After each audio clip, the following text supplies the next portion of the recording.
Welcome, everybody, to the Grounded Guidance Podcast. I'm thrilled to have Chelsey Turpening Coxsey here as a dream analysis coach, wisdom guru, everything around dreams today. She specializes in Jungian concepts and the internal family system. She uses dreams to access the subconscious to explore the internal aspects and the metaphysical experiences that may come from it. The journey into dream analysis helps her teach her clients about developing their own unique symbolic language, as well as finding wholeness within themselves as a self-discovery tool. So welcome, Chelsey. I'm excited to have you here. Thank you. I'm very excited to be here today too. Yeah. Sounds like a beautiful podcast. You've got. Oh yeah, thank you. Yeah, it's been wonderful. We've met some wonderful guests on this platform. So I know I'm excited to get into dreams. I would really love to know from you kind of what laid the groundwork in your life to kind of turn toward studying and embodying dreams. It's a great one. So I started out with my own personal dreams and reflections. I've always been a dreamer, and I feel like we all dream. I think some people have more of a stronger awareness and connection to their dreams than others. So I've always been someone who's really paid attention to her dreams and found them fascinating. But like so many others, I really didn't understand a lot of what my dreams were telling me. So about 5 years ago, I was sort of going through a spiritual awakening, and I was having depression and a lot of things going on in my life. So I felt like my dreams were hitting the climatic point of really trying to get my attention. And so I was already kind of keeping my diary and writing dreams down occasionally, right? So after a while, I really just started writing them every morning and focusing on what was going on. And I've noticed that when we take our dreams and put them all together like that, it really paints this large picture of what's going on in our lives and who we are in a symbolic image form. Yeah. So that was kind of the start of it. It was something that I did organically for myself, and I didn't have any training on it. I didn't really know what I was doing. I just knew I was diving in and trying to figure it out. And it had probably one of the largest impacts of my life as of to date. I always say that my dreams woke me up to self-awareness on who I am and on a psychological aspect, but also on a spiritual aspect and a soul level. I was experiencing dreams on my masculine side, stories from my inner child, emotional processing, but I was also meeting my guides. I was having out of body experiences that were good and bad. And it was just it was a lot. It was like the door had opened. And once I had opened the door, it was okay, now I was committed to this journey of dreams and what was going on. And it's, it leads to full circle a lot of the times, but always adds more depthness. So it's like a never ending shadow work, really, but it's combined for me understanding the relationship of my conscious aspects or my brain and the subconscious or unconscious aspects of my brain and who I am on those levels. And it's been extremely rewarding. So from there, I started doing the certifications and learning how to make the space for other people. And even as I'm going through all of that stuff, I feel like I'll never stop learning. I'll always be on that journey. But it's also a lot of self-application. So I really enjoy it, the work personally. I feel like it revolves around my self-discovery and self-development, as well as providing it for other people too. And it's a very beautiful and unique space to work with. And I love it. Oh, I love that. Yeah, I love that it's been kind of a catalyst for your own evolution, right? I think dreams can absolutely be that way for people. I think it's interesting that a lot of people that I've, talked to about their dreams, they're frustrated by, oh, I can't remember my dreams, or I don't remember my dreams, or I don't dream. And that's just simply not true. It's about cultivating this inner world that so many people just haven't tapped into. So I'm excited to learn from you today about what that looks like. Yeah, and for people who struggle with their dreams, that's kind of like a good step is just to remember, start giving it attention, awareness during the day and at night, set intentions. I always say that awareness is literally like a muscle. You don't just have 100% Mm. awareness right away. You have to evolve into it and work it. But with dreams, it's such a natural thing that I've noticed with a lot of people, if they just simply start journaling or creating the space for it to remember it, it kind of comes in like a water faucet turned on. And your Mm. subconscious has a lot to say. It's just giving it the space to express. Yeah, So I hope that's that helps so some people listen. important. It's not Yeah, I impossible. think that's really important. Right, it's not impossible. I think that it's important to kind of note too that I think a lot of people are connected in the dream space to this. Well, what does it mean?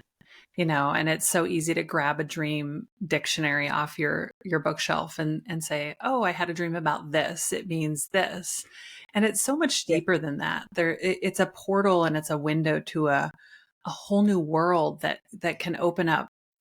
I mean, there's so many aspects to dreams, but it can open up this constant companion within your life. That I mean, I don't make decisions in my life without dreaming about them, and sometimes it's dreams over several days because there's always wisdom that floats to the surface that is happening in my dreams. Now, for those people listening that are going, well, does it tell you if is it yes or no? No, it's not. There's a language in dreams that is different than a language like you and I are talking today, right?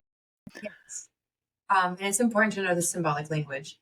And we see it in our culture, we see it in history, we see it on like the mass collective, right? Which I think dream dictionaries usually represent the mass collective meanings. But when you're Yeah. looking at it individually as your own person, looking at your own dreams, your symbolic language speaks directly to you and nobody else when it comes to those Yeah. messages. So I want a quote that I really love that I've read recently was by Robert Moss. The images that belong to Mm. you speak the most clearly to your body. And our dreams, Mm. they speak to us for us, and it gives us they highlight personal issues in mind, body, or soul, as well as it gives Mhm. solutions. And then you're having emotional processing and you're going through your experience and all that, but you do have this internal guidance system. You have an internal healer, you have an internal guide, there really is a lot going on just on the individual aspect. And so I always say when it comes to your symbolism, it comes down to the way you emotionally attach to the image and how it makes you feel and what you're getting. So, like, I never tell people that they're right or wrong about their dream meanings because at Mhm. the end of the day, Yeah. it has to resonate with the person who's dreaming it. And if it doesn't resonate, then we're not finding the correct, answer in it. And dreams are quite complicated. They can be very simple after a while, Mhm. but when you're first starting out, it's a lot because they hold patterns. I usually work in with the internal family system, which basically Mhm. psychoanalyzes different aspects of yourself into different voices. So, like, say your masculine side, your feminine side, your higher self, your soul, your ego, your inner child. These are all aspects of Mm. yourself that will have their own signature mark and symbolism. And it may not always be Mhm. consistent, but there's something that ties it in as a pattern. And once you start familiarizing with your own internal guidance and your symbolism, it does get very easy. And it's something that I've noticed, you know, that even now I'm doing shamanic sessions with one of my friends, and the soul also Mhm. speaks in visions or symbols and like Yeah. having the visual language. So it's very similar to how the subconscious still speaks too. So it's definitely something So, worth understanding. yeah, so the family systems piece, is that the work of Carl Jung or Jung? Or is it the work of like internal family constellations, like how you were as a growing up in your nuclear family? So it's by Richard Schwartz. He is still current with today. He works with, so it has a lot of Jungian roots, psychoanalyzing like Hmm. that, but it's more Hmm. common or modern in the concept that it's been more recent. He used to work with split personalities a lot, but he noticed that, Oh, uh-huh. working with clients who have split personalities, it's a traumatic disassociation. But in Hmm. normal, healthy psyches, we still have all those different voices. They're just existing We on do. like together in unison. So he saw it through the extremes of disassociation and trauma first, but then he started Wow. exploring it like in normal people. So I really like it because when I started doing some of the research and work on it, I immediately connected it to dreams. And I was like, oh, we see this, it's symbolically within ourselves in dreams too. So that was something that really caught my attention. And I enjoy using some of the basic structures of that in my sessions because it helps clients track the patterns and the different aspects of themselves and what the meanings are. So they're kind of categorizing themselves or psychoanalyzing different things, which makes it Fascinating. easier to organize and understand, really. Yeah. So like in a dream, in a nightly dream, can you have multiple components of those? What do you call those systems? Like the inner Aspects, child internal and the parts. aspects. Yeah. Yeah. So when you're reflecting on a dream, um, are you able to help somebody identify which voice is talking or which voice is coming forward or which, and is it important to help with the dissemination of understanding what the dream is telling you? Yeah, I Am find I it to be making very sense? important Yeah. because Yeah. it helps us kind of direct to a root of an issue or a time of our life, or especially the inner child. It has a lot of timelines, Hmm. right? But I do find it to be very important, and some of them are easier than others. Hmm. Like I say, the masculine and feminine are pretty easy, and the inner child can be pretty easy. Sometimes it's the other aspects that get more difficult, but over time, when you're looking at a large amount of dream context, and like I don't interpret just one dream, I interpret a whole cluster of Yeah. dreams or a few weeks worth. And when you're looking at it like that, you'll start to see the conversations between yourself, which is beautiful. I've got some, and Hmm. everyone's unique and different with how they do it. I've got one client, as a good example. His subconsciousness has categorized everything with color organizations.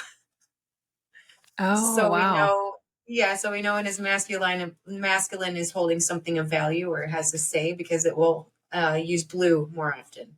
Um, Hmm. Inner child would use green. The feminine tends to lean towards red. His soul loves purple, and it's kind of the manager of it or the main self. Hmm. So it's it's So like interesting. in Is his dreams, when purple shows up, that's how you know how to categorize Yeah, and it what's might not be happening. Is that what you're saying? yeah, and it might not be every time that there's purple, but like Yeah. there are certain dreams you kind of get to catch the flavor of it, and you're like, okay, this is definitely Yeah. a direct message. Where is it coming from? What is it directed to? And something I've Hmm. noticed with dreams is that it always presents a problem, but it also presents a solution. So that's something to keep an eye out for. When you've noticed that there's a problem or something that has been alerted to you through those means, keep exploring and keep an eye out for the Hmm. solution. Um, but yeah, it's kind of nice when you psychoanalyze it like that because then you kind of know which area of yourself to look more directly towards. Um, So and in working with clients, what are the steps for improvement for people? If somebody comes to you and wants to do some deep dream work. I'm looking at it from like a psychological standpoint. What how are you able to help them on their path move forward? So an identification of some sort of thread in their dream. How does identifying that then help them move through it, heal it, transform it, um, take the emotion out of it? Like, what are you doing in those sessions? I guess is what I'm asking. so it's definitely a process. I'll use maybe so we get everyone shows up with something different, and every Hmm. client's been a little unique at what their results are. Um, Yeah, which would make sense because it's a very unique concept. yeah, But at the end of the day, the subconsciousness chooses the topics that we discuss. Um, hmm, so sometimes it can be a little unexpected. People could show up to sessions or wanting the sessions to explore maybe, this or that. But then at the end of the day, their subconsciousness is pulling up something very different, which yeah. is usually more of a root issue. Um, but the way we go about it. So I'll use like the ego as an example because I think that's a Hmm. common denominator with everybody at this point that I've seen in my sessions is it's the Yeah. conscious aspect of ourself that's usually the manager of the system, and it's the one that you have to try to be open-minded to explore the rest of the system, to adapt to it, to heal, to communicate, to hold the belief system for it. So the ego tends to be the one that's the most difficult but also Yeah. the hardest one to convince to be more open minded to exploring the subconscious or the unconscious. Um, that takes time, and everyone's been different. Most of the time, everyone's Hmm. pretty open minded, depending on the quality of the dream content. I noticed that we get a lot of clients who will have like internal dreams that are based on their internal family system and their emotional psyche. But then we've got some clients who are having very spiritual Mhm. experiences in their sleep too. So those ones will tend to be more open-minded because they're already kind of half believing what's going on, and they're like, okay, this is like definitely something interesting to Oh. explore. Um, but I've seen it to where some clients unintentionally, we did it for a self-discovery, and she was working on her Mm. more spiritualistic soul side of stuff, but her Mhm. dreams, even though they were trying to help her in a spiritual way, but her inner healer kept coming out. She kept getting these terrible dreams about her physical health. She has MS. So the dreams Mhm. were showing her connection with MS and what was going on with that. Um, and we've been working with her for about 7 or 8 months now. And she does work with all over the place. So I don't want to take full credit. She's definitely in her inner Mhm. healer, but she's got a great system amongst all the things that she's been exploring. And it's to the point where she hasn't had any MS regression going back, having it control her life. Wow. Um, it is That's a mind, body, amazing. and soul thing.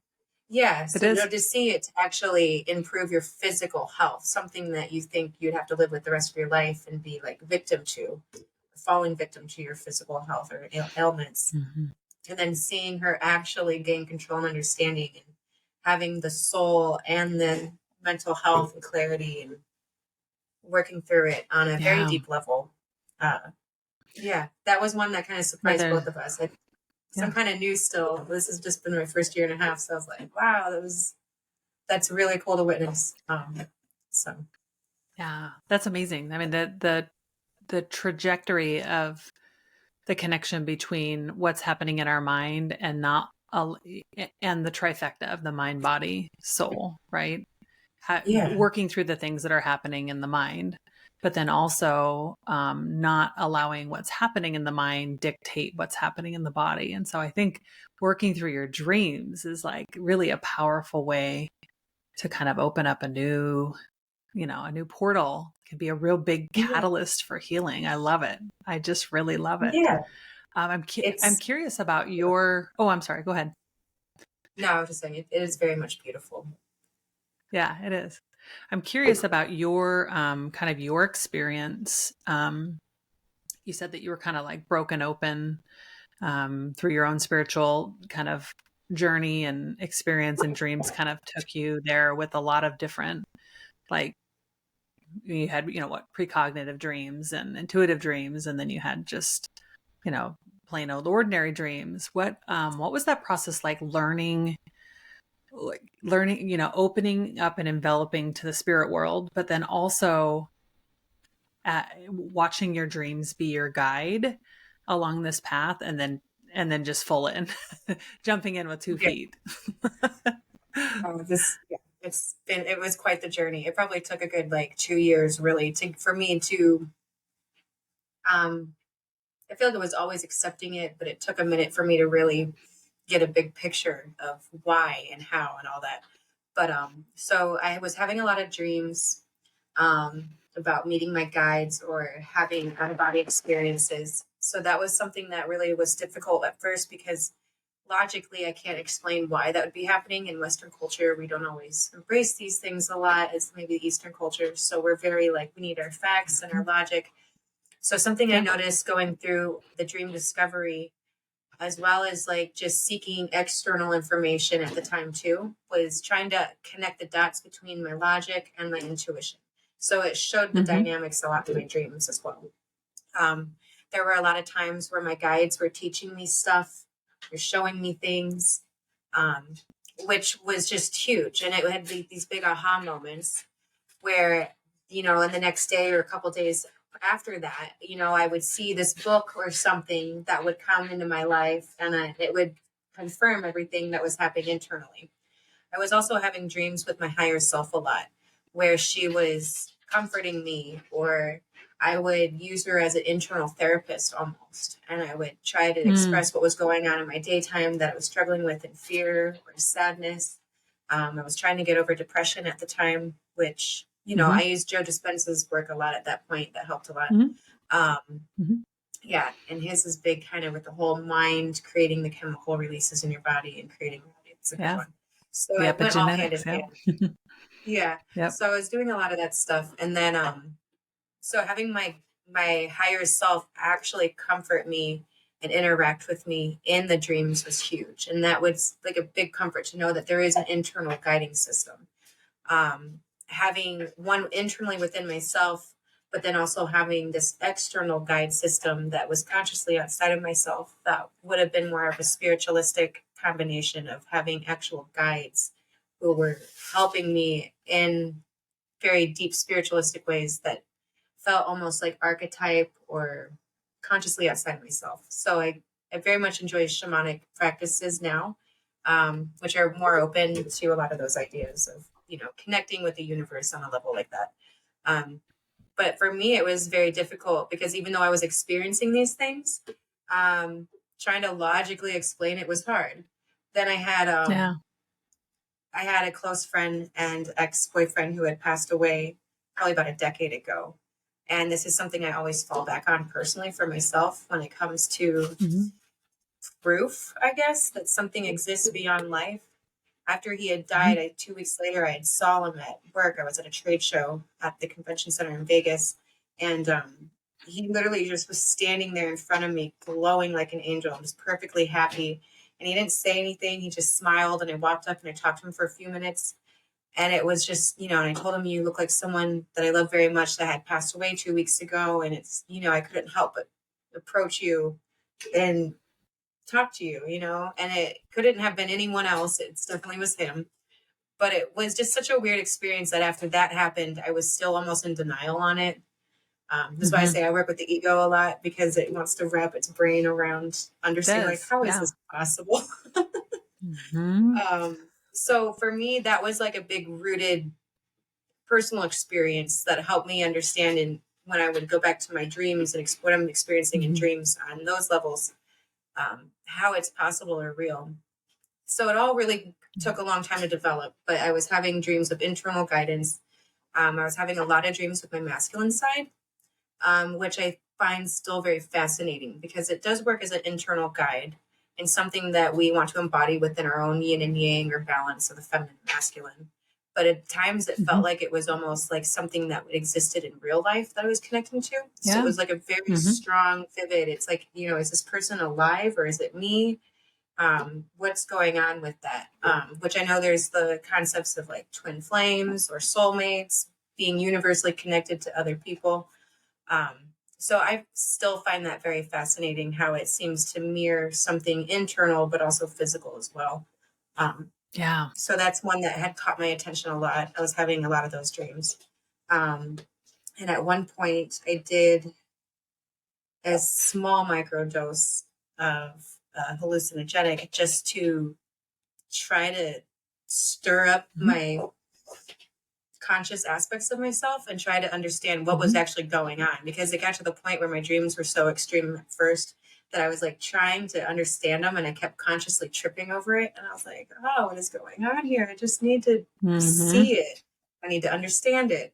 So after I had done some experience like that, it really opened the door very largely for like my soul to come out more and it really just showed this huge internal guiding system, but the why I exist, what's going on spiritually around us all, and what the world is made of, basically, or what reality is made of. It was, it's not something that happened overnight. It was a very long Yeah. process of really just the self discovery and the soul discovery. And I feel like I have a lot of examples I could use. So I don't want to keep, but I feel Yeah. like those are Yeah. probably popular ones that a lot of people have experienced, maybe a little bit or a lot. Yeah. The psychedelics, did that help you on your path? Open you up to understanding what was happening more? Um, I'm curious. Yeah, Yeah, I'm at that curious. time it was, and it's not something I did very Mhm. heavily, and I haven't done it in a long time. I do feel we have that within ourselves. It was just the Mhm. phase I was in at that time. I was really hitting this wall. But the one thing I've always say with the subconsciousness is it doesn't matter. you could have had the same epiphany while you're sleeping, basically. It's the idea that when we consciously relax, our subconsciousness sees way more than what we consciously take in or absorb or understand. So when we let the subconsciousness have that space to really enlighten us, it's a huge moment. So I have to say the consciousness does enlighten the consciousness. And that's how people historically have been able to problem solve things that they have maybe studied for years and couldn't figure out, or trying, like scientists, inventors, people like that, they always, or artists even. It's the fact that your subconsciousness has all the information and data. And if you relax a little bit, you'll notice that it's problem solving for you and putting it all together in a way for you to consciously understand. So it is this relationship between the subconscious and the conscious aspects of ourselves. Yeah, I think it's important to note and Oh, sorry. Yeah, I think it's important to yeah. I'm so sorry. It's okay. No, go ahead. We're saying it's best to let the subconsciousness do what it does best. Yeah, no, I agree. The whole discussion around psychedelics is an important one, and I absolutely think there's a time and a place, but it's become such a trend, and I think it's really important to note and not bypass the fact that what you said is so important. We all have access to this, and it is a skill, and it takes development, and it's not as easy as just sitting in an ayahuasca ceremony or taking a hit of DMT, right? But we do have access to all of these things. These are all things that we can tap into with the power of our own mind. And I always have to get that in there because it's important. I've had that in my experience as well, not psychedelics, but the power of what you can see and feel is beyond what you're going to experience in a session like that. So I'll leave it at that. I wanted to, how do you not over intellectualize your dreams? I think it's important to chat about dreams are kind of this, ethereal, mastermind behind our eyes when we close our eyes at night. But I think it's really easy in my own experience to kind of over intellectualize things and then weave too much of the ego within our dreams rather than just allowing what's coming up to come forth. So how do you do that with your own personal dreams and then those that you work with? That's a great question. Because I do that. And that's the beauty of dreams is you can do that. It is. You can. And it really takes very in-depth layers of everything. So I always see everything as a mirror. Something that I notice I tend to do is I'll take a very spiritual and metaphysical experience, and sometimes I might be a little in denial on it or be like, oh, but we don't want to just say it's that. Let's mirror it back on us personally. So I'm always doing this mirroring effect because I do believe it is a mirror. And you can psychoanalyze that like really in depthly or dissect it. But over time, dreams do what they do organically, and they always give the result of what they're intended.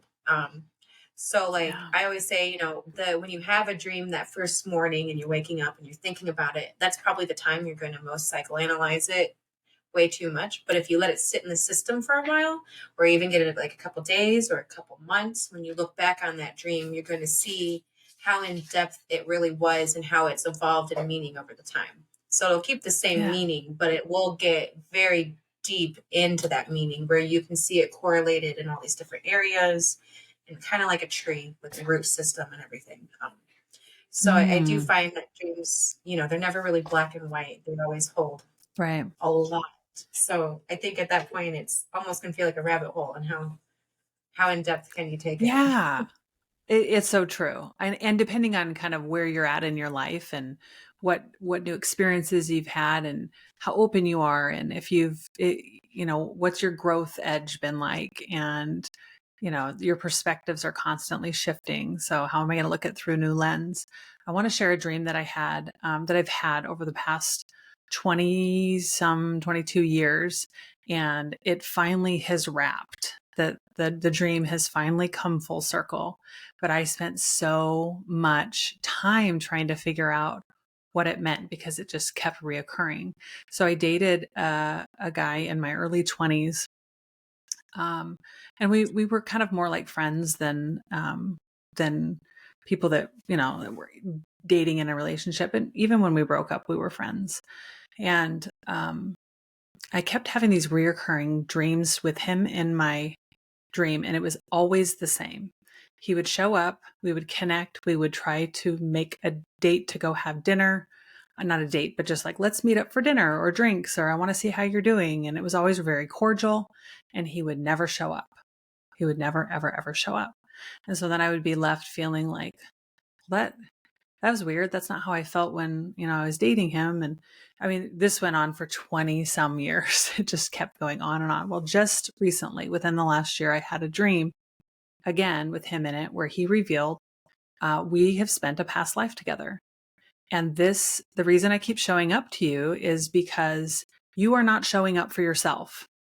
And so I'm trying to teach you by walking away from you each time that you need to hold and stand your ground.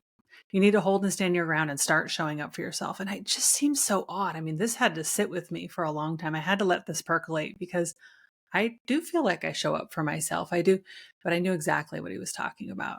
And so when I switched that and that changed for me, he hasn't shown up. It's like it came completely full circle. And I just didn't understand for so long why. And it was just this beautiful, he couldn't reveal to me that we spent a past life together any sooner than 20 years into this dream. Right. I mean, it's just this magic. Right. And since I've shown up for myself in this new way, I haven't seen him. So that's beautiful. Yeah, amazing. See, now I'm going to say two different perspectives of the mirroring that I will do with these.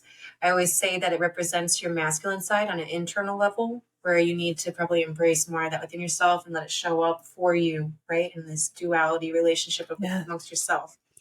But it also, the fact that he keeps appearing, I think of it on a spiritual level, where we have these tether cords tied to people. Yes. And every we talk about the cord cutting and stuff, but let's just say maybe there was still a cord or something connected, especially with the past life thing in tote, to where he was able to help you. And it would have been more like his higher self or a multidimensional aspect of himself that is connecting and trying to give you the lesson or the message of it. So that's how I'll do the mirroring a little bit. I'll take it on an internal psyche level, but then I'll also mirror it into something that you're still experiencing outside of yourself. Not with every dream, but something like that. Most definitely. That's beautiful.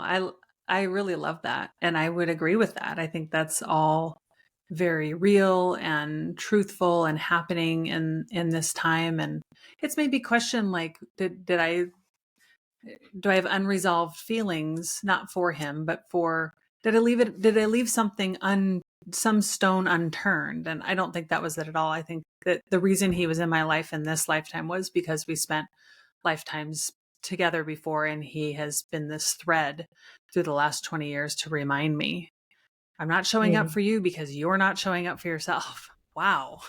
I could not see that for years. I could not see it for years. So anyways, yeah, dreams are. I know it's a great example of how to keep exploring in a dream. So let's say if you had the dream while you were lucid and you thought before the dream was over, let's keep it going and inquire more and ask even why. There's a lot of people who are really good at lucid dreaming, and they can take that a step farther with the exploration of it. Same with nightmares or any other dreams that hold interest or curiosity. Let it play out, or ask the dream character, like, why are you here? What are you trying to tell me? Or see how the scene or the context plays out, to hold the resolution of it or the answer back. Yeah, I'd like to talk about lucid dreams. So for those people that are maybe curious about it or want to know how to explore the technique further, I think it is a very powerful way to have kind of your hand in it while something's playing out in that subconscious level.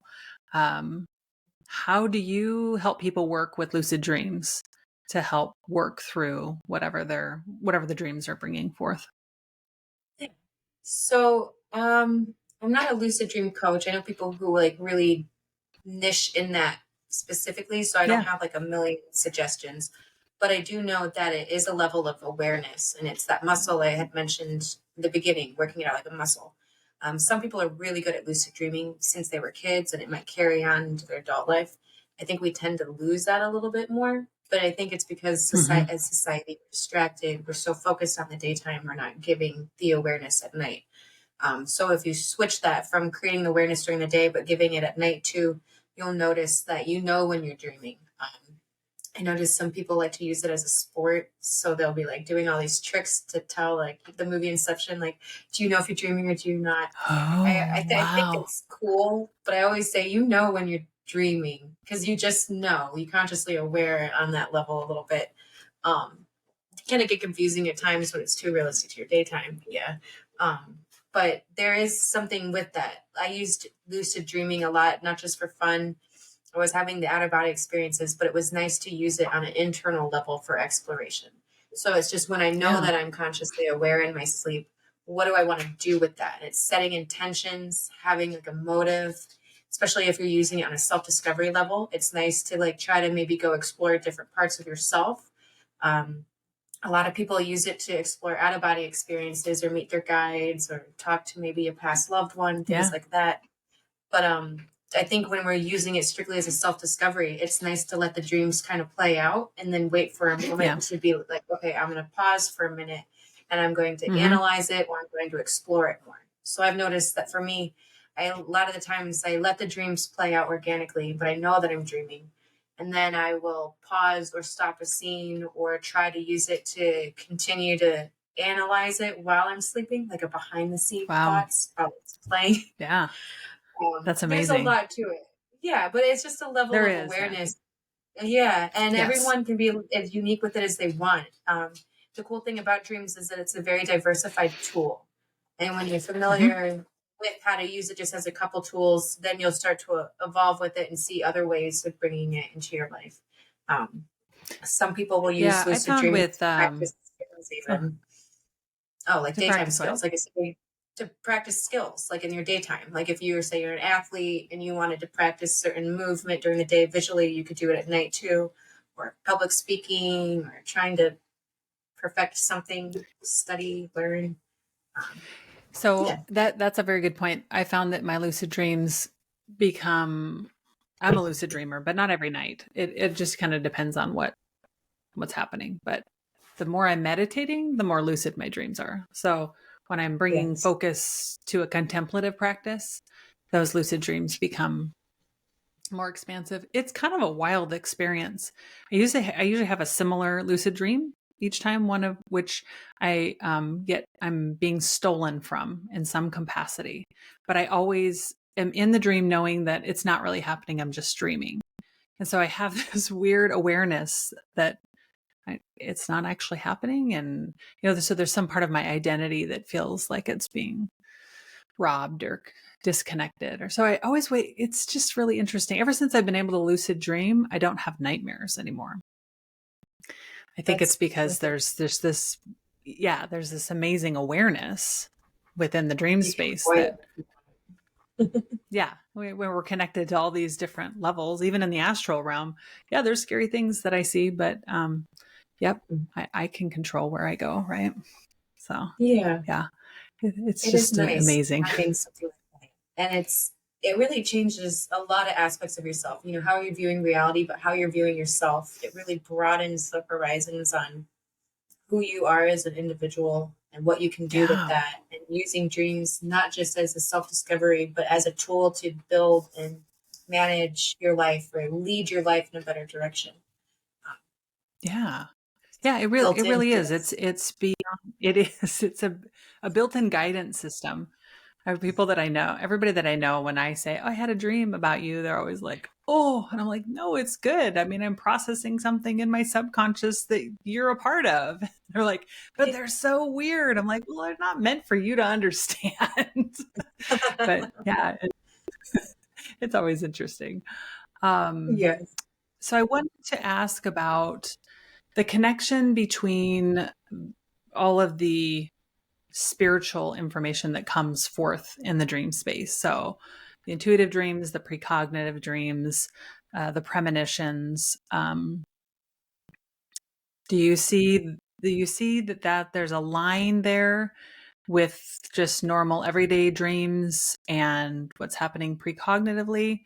Because like I have somebody that I know that she's like, I am so bummed. My dreams are so basic and boring. I'm always cleaning, or I'm always taking care of, taking the trash out, or it's always so boring. There's no insight. There's no, and, I'll talk about all these different wild things that are happening, premonitions and precognition and intuitive and dream visitors. And they're like, what, it's just like a trip every time you go to bed. And I said, well, yeah, I mean, this has been going on since I was 5. So it's not as if I just started this, but I work at it too. I mean, I don't just go to bed, thinking I've never tried it before and think something's going to happen. Yeah, there's a lot of contemplative process involved in that as well. But back to my question is there a line between that, or is there some gifts in those ordinary dreams, right? Spiritual It, gifts in those ordinary dreams. you would think that things would have a line, but there's not a line. Um, so I always say, there's 2 types of dreams: a metaphorical dream and a metaphysical dream are the 2 categories I like to point them as. Yeah. And they're very large categories, but picture yourself or your subconscious or your brain or your reality as like a house. And just like in the daytime, you can stay home all day and be in your internal space, or you can walk out the door and you can experience the world and everything that exists out there. Same thing though, the door works both ways. So they can also come into your house too. So I've noticed that when something comes into your house or your internal house, it's very symbolic to your nature. But sometimes you just know it wasn't you, but it was something, you felt like it was something else. And maybe we do have disconnected parts of ourselves. So you usually have to dive into that and make sure it's not a part of yourself you're rejecting or disconnected from. But you'll also, it's when tracking patterns and symbolic patterns become familiar. Because when you start to notice the signature marks of each of what you are, you could have a guide appear to you in your house as like under a mask, maybe like under the message of like your grandmother, or maybe a friend of yours calls, or it's the phone ringing or something. But it's still in your house and it's symbolic in nature, but it's something that's not you. That would be really common with archetypes, even like archetypes would come in a lot, or like spirits or guides, good, bad, and the ugly. It all has access. So it's kind of the best metaphor I can use is the house, which I know is popular in symbolism. But when you walk out of your house, it's a very different world. They don't use your personal symbolism necessarily. Everything is a little bit different, has a different flavor or texture to the dreams. So that would be more like an out-of-body experience, would be like walking out of your house, experiencing something outside of your own domain. I don't know if that makes sense. That's like the best way I can describe it. Like layman's terms. That nobody's ever explained it to me that way. That is fascinating. It really is such a good example, because when we leave the confines of our familiarity within our house, the symbols do change. The pictures change, right? And then we think, oh, that person that doesn't look like my grandma couldn't have been my grandma, right? Like, or the, that person that just doesn't look like anybody that I know couldn't have had a message for me, right? Or what is this yellow couch? I have no correlation to what that yellow couch would be, because I have no reference for it right here and now. That's a really good way to describe that. Yeah. Yeah. And kind of to delineate them. Yeah. I view, I like to view things as a networking system concepts. The micro and the macro, it's all the same networking system, but on another layer of existence, but they all hold the same networking system. So when you picture your dreams or the spirit realms, kind of the same concept. It's just like walking out of your own house now and experiencing the world as its own system. But then when you're in the spirit realms, it kind of holds the same layer of way the flow of the system and stuff. So, you experience the good, you experience the bad. Sometimes you experience the mundane, or you're just out there. You can do, there's a lot going on in the world. So how do you help people understand and delineate there's a lot of people that are grieving a lot and looking for some sort of connection to a loved one that has passed. How do you help people understand and delineate between what like a dream visitation may look like, how it may feel? Um, I, yeah, I know when people that I've talked to, they'll say, well, how do you know? How do you know it was that person? And I know it's just an unbelievable inner knowing when It's, there's a dream visitation. Yeah, yeah. no, It's it's without a something. shadow of a doubt. Yeah, Yeah, there is a knowing, and it's part of your intuition too. So I always say, trust your knowing. I think we logically will second guess it or analyze it or try to picture it something else. And you could take it on an internal mirror and then still mirror it externally as something that was a metaphysical experience. But like, it's hard when you're grow up, say it's a grandparent, you grow up with all these yeah, memories and emotional connections with them. Of course, they're going to appear in your subconsciousness in symbolic ways or just reminiscing to previous yeah, experiences, right? But then you also have these kind of unique experiences where you feel like they're there trying to help you or guide you or with something in your current life yeah, now. And you just know. And it's, for me, even listening to clients express dreams like that, I'm always like, because like even I know it's just something yeah. and you're like, oh, it's one of those dreams. It has the flavor, the vibe to it. That's the So best way to true. put it, It the is. flavor. Yeah, and if you think about, those people that might be tuning in that are not dreamers or don't dream very much. This is really a gateway to access to these visitations, right? Not even Yeah, dream visitations, but precognitive dreams and dreams that the connection to a space within you that is not always utilized, which is that, still small voice that is sometimes so apparent in our dreams that maybe it's not real loud when you're in your conscious mind and you're moving day to day, but yeah, when you pull the shades and you're in that subconscious mind, it's very clear. It is very clear. So if anything, dreams are such a portal to and a passageway to just this whole new way of living, a beautiful thing. I'm curious what would you offer to those that don't remember their dreams as an easy way to start remembering them and connecting the dots to start making sense of things? okay. So first, it would just be familiarizing yourself with your subconsciousness.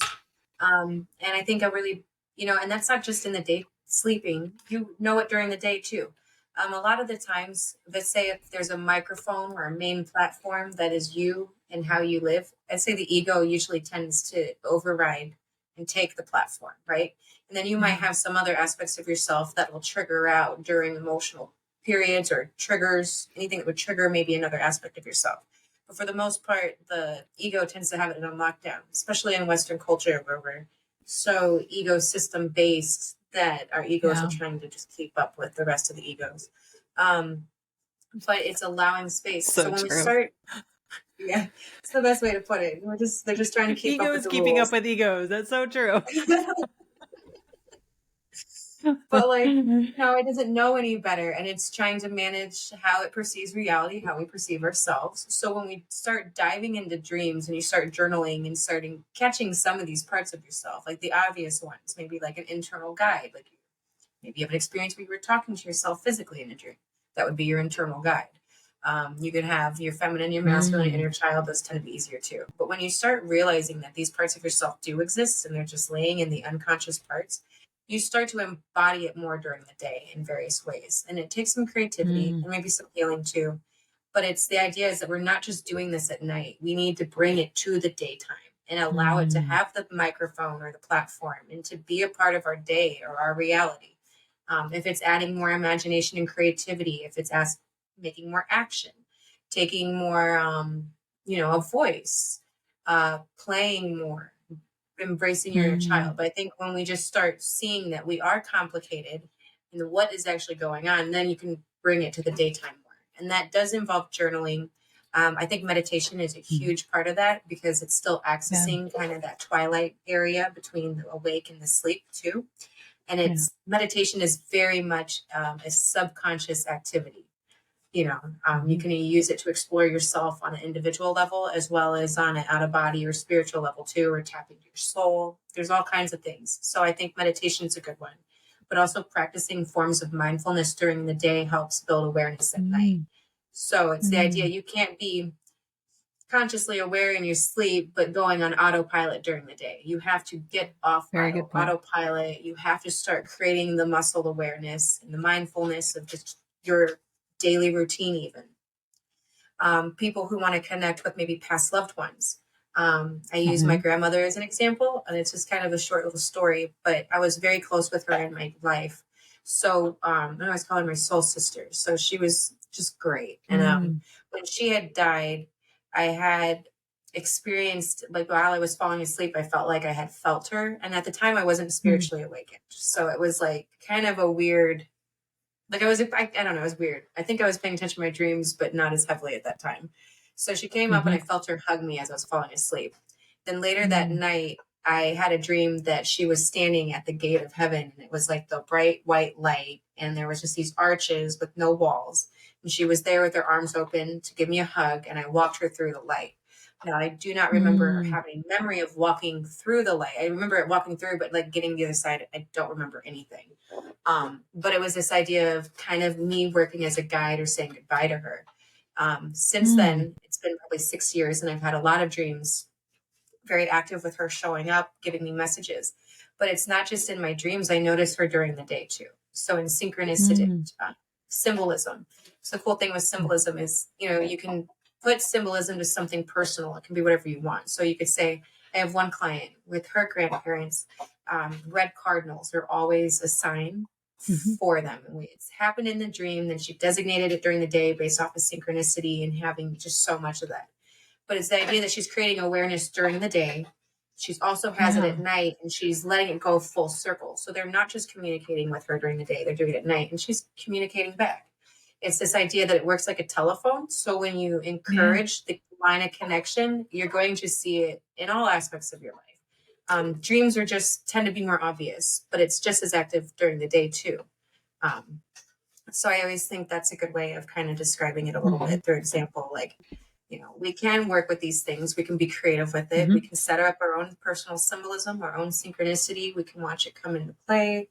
And it becomes like it's a language after a while. So Yep. I think it's the idea of building awareness on those levels, even how it works. And I think it's its own evolution. You're not going to just perfectly jump into it overnight, but it's just building it up, kind of like you're going to the gym and working out too. You're just creating Mm-hmm. it in your whole experience and not just expecting a miracle when you go to bed. Yeah, that's a really fresh perspective. I appreciate the how you're bringing the idea that having a mindful presence during your wakeful hours is really important, because then it's just this like ebb and flow between when you're awake and when you're asleep, and it, how you are intentionally being when you are awake guides what's happening when you are asleep. And it's not just when you're asleep. That's very true. That has been truthful in my experience too. um Yeah. you can't be disconnected in your conscious life from what's happening in your sub and super conscious, right? There's it's all connected. I mean, that's why I dream about people I work with. I mean, Yeah. it's all connected. We're very Yeah. connected individuals. And that's what being Mhm. human's about. We thrive for it. And we've been doing it for all of history. It's what our Yeah. dreams and what we experience in the daytime has influenced, druids and shamanic practices. And we've Mhm. been doing this forever.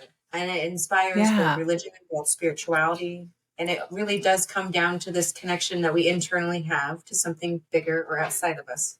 Um, just Mm. beautiful. Yeah. It really does. I mean, dreams have been the post the guide markers for years, right? I mean, this is centuries since the dawn of ages, right? I mean, this is not just years. Um, but yeah, learning the language of dreams is one of the most powerful practices that you can embody in your life. It really Yes. opens up so many different doorways. And to me, the dream state is where I can understand the intellectual, the ego mind that just over intellectualizes everything during the day. The dream space helps work out what I have a hard time working out during the conscious space. So it's really a gift, right? It's really a gift. It is. Um, I have a question about precognitive dreams. Do you experience precognitive dreams in the same way you experience dream visitors and you have just a knowing when it's a precognitive dream or Yes. premonition, precognitive or premonition? I've personally experienced them since before I could explain them. And Mm-hmm. it's not always important things. Sometimes it's just something very random. And it, like, not Yeah, to the point where I was thinking about it before I had the dream or had to worry or stress over it. correct. Like, so, because we can do that too. If you like anticipate something bad happening, then you have the dream and Yep. then it does, but this would be something like very random, and they are common, and it gets into like really deep conversations on like how time works. Mm-hmm. Because like if time only exists in the reality that we create it to exist Yeah. in, then does it really exist? And how we are experiencing these things, are we looking in the future, or are we just happening in? There's a lot of people Yes. who we talk about that very in depthly, but there's also another style of dream that I find interesting, is when it seems like you're tapping into an alternative reality, which is Yeah. it Yes. happens a lot. It happens a lot. Uh-huh. And Mm-hmm. I do not paint anything black or white. I think it's always a great Mm-hmm. space to explore, and the person that's having these types of dreams, it is their own personal discovery too, for them to Yeah. explore. And and that's when the dreams get very shamanic in, like some of the Yeah. cores of the spiritual practice of it. But there's a lot going on. And I know I Mm-hmm. personally have a lot of these styles of dreams. I have a few clients who do as well. Mm-hmm. And a lot of people who show up to my workshops, because those are way cheaper in cost. So they tend to get more people. And Oh, that's a sure. common Yeah. question. People are always asking, about premonition or Uh-huh. visions within themselves, or maybe even something they see with other people. There's also the dreams of tapping into an alternative reality. And Yeah. there are dreams where we even get messages that aren't directed towards us, but for someone else that we're supposed to give Yep. them. Yep. So it's quite Beautiful. a large category. And it could be a whole conversation on its own, but I It would say could. Yeah. explore it. Don't Mm-hmm. downplay it. Don't tell yourself you're crazy or it's not real. Because it's happening to people all around the world. So it's something, I think we should explore. And I do think dream science in today's world, they are getting into a lot of these topics, especially with like how advanced science is now and understanding the neurobiology and all these things. Um, Yeah. there's something definitely I, going on with it all, and it's interesting. yeah, it really is. It's fascinating. I too have had just very ordinary precognitive dreams, to stop eating beans or, stop this medication or make sure you're watching these kind of things. But I've also tapped into alternate timelines, future timelines that have really just rattled my like, whoa, I don't know if I want to see that. Which is interesting. It's encouraged me to explore further. Um, I have to tell you this. Oh, go ahead. Oh no, go ahead. I'll add a little more when you're done. Okay. I was flying back in last spring and I sat next to a gentleman. Thank goodness I've explored dreams a lot because I sat down and he was so panicked by a dream he had the night before about how the plane was going to crash. And he told me that he has only prophetic dreams. And so that was a really interesting challenge of mine to try to help sit in a space where I didn't bleed into that fear, but also understand that he was a first time flyer. Um, he was clearly a self admitted alcoholic. Um, So I talked him through what probably was coming through. No, we're all going to crash. You and I are going to die together. And I'm like, oh my gosh. So it's interesting that just because you have the dream about the plane crashing, that doesn't mean it's a precognitive dream and that's what's going to happen. There's a lot of symbolism in a plane crash as well. Right. Yeah. So I just want to put that out there for people. Just because you're having a dream that somebody's dying doesn't mean they're going to die. You don't Because I always think know that if freaks it's, some people out. Yeah. yeah, and you don't even always know if it's a premonition dream until you see it in your daytime. So Yeah. I don't like to hyper focus on them personally. I do think a lot of Yeah. it is emotion. So like based off of his dream and his first time flying, I would say that's an anxiety dream. And he's Yes. feeding into it with his anxiety and fear coming into it. That is But exactly what I tapped into. Yeah. Mm-hmm. yeah. Yeah. So like, Interesting. and then dreams that are warning you not to do something. I think that's when you could say your subconsciousness understands more of what's going on than your conscious aspects, and it's trying to warn your conscious parts. So if it's like coming down to medication, as an example, our subconsciousness gives a diagnosis of our entire system every night, Yes. mind, Yes. body, and soul. So if there's something physically happening in your body that you're not going to see for a few months happen, maybe, and then you have like a stroke, or you're at the doctor's office, or it's something developing within your body physically, your subconsciousness is going to pick up on it way before you even see it represented or Yes. becoming obvious. So I say Yes. if you're seeing something with medical health, look into it just to be on the safe side, because your body does pick up on those things. But then as another example, just because you have a dream that you're pregnant or giving birth doesn't mean you're about to have a baby. That could be very Yeah. symbolic to something internal within you getting ready to come out. So the thing with symbolism, it all goes within the context. When someone wants to share their dreams with me and they share like 3 words, and they're like, what does it mean when you see a snake in your dream? And I'm like, I need more of the context. Tell me what's going on. Yeah. How does it Right. make you Yeah. feel? Is there anything in your daytime that would represent that? I mean, this is a whole diving in, asking questions, looking at it from several different angles to feel. And then at that point, I would even say, what are the dreams? What are you dreaming around this dream? And how do those correlate with this message? Or do they not?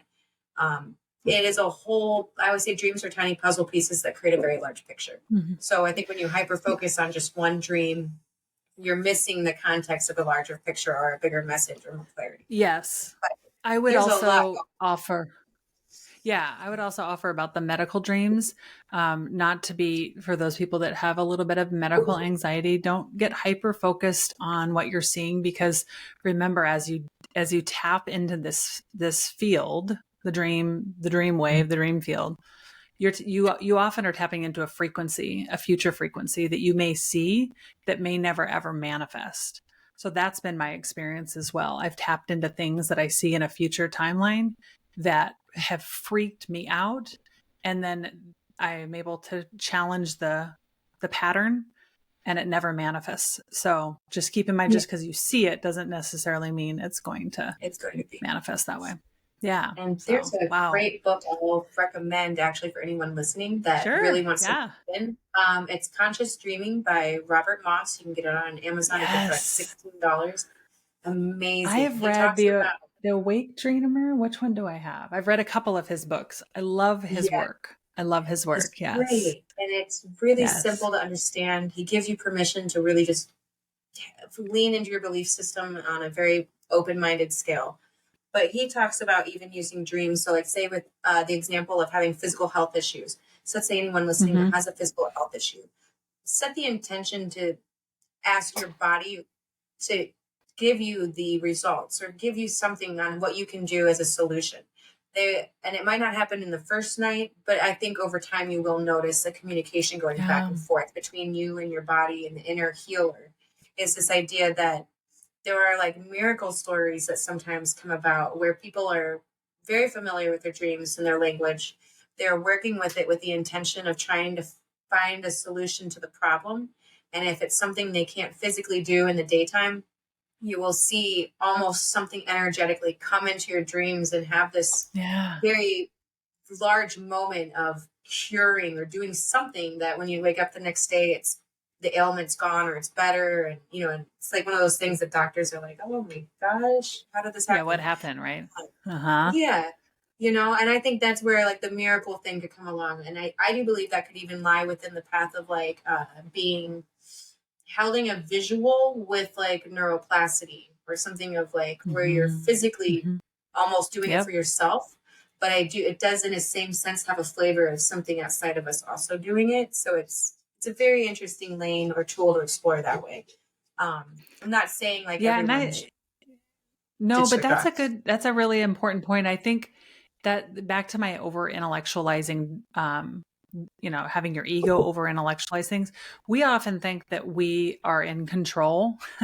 We tend to think our ego wants to think we're in control when allowing what's happening in your dream space dictate what's happening in your conscious space, and then letting it be just this flow and allowing the powers beyond you manifest in your dream space and beyond. Because I think that it's so easy for us to say, "Oh, I know what the solution is, or it's going to come through in a dream, or it's going to be shown to me very clearly," and it's not always. And that's where the surrender into this massive amount of realities that exist beyond this time and space are what we have to be aware of, right? So Yeah. beautiful. It's It is Beautiful. beautiful. I would say it's a mirroring effect. There's a lot of as above, so below. This Mhm. everything is a reflection. It's a beautiful space, and I really think you can use it in almost every aspect of your life and find value in it at that point.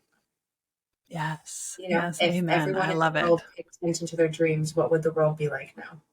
Yeah. Yes. It would be different for sure. It would be a lot different. Yeah. We'd have maybe some more conscious minded people.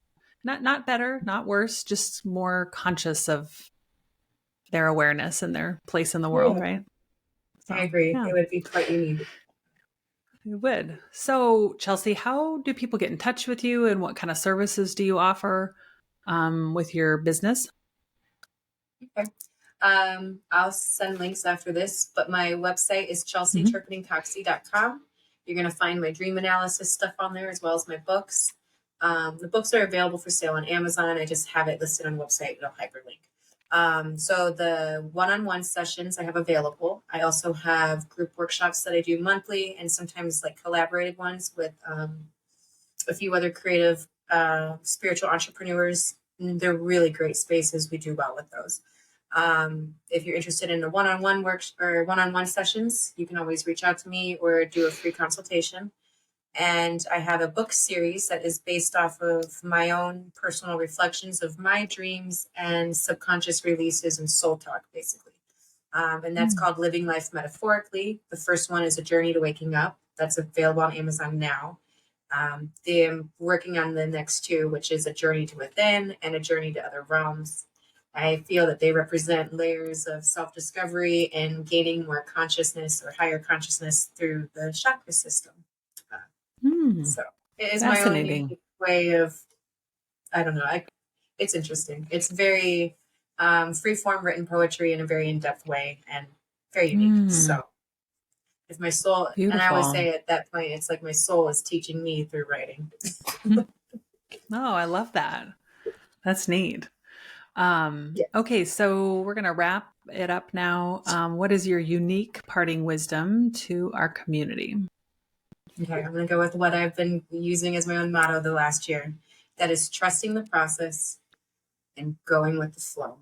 I was like, everything is taken Mm. care of for us. We are right where we need to be, good or bad. And there's always some gold and very large lessons to get from it. That's why I say trusting the process. It's a good one. It's simple, but harder Beautiful. sometimes to do. Yeah, beautiful. Thank you so much, Chelsey. Thank you for having me.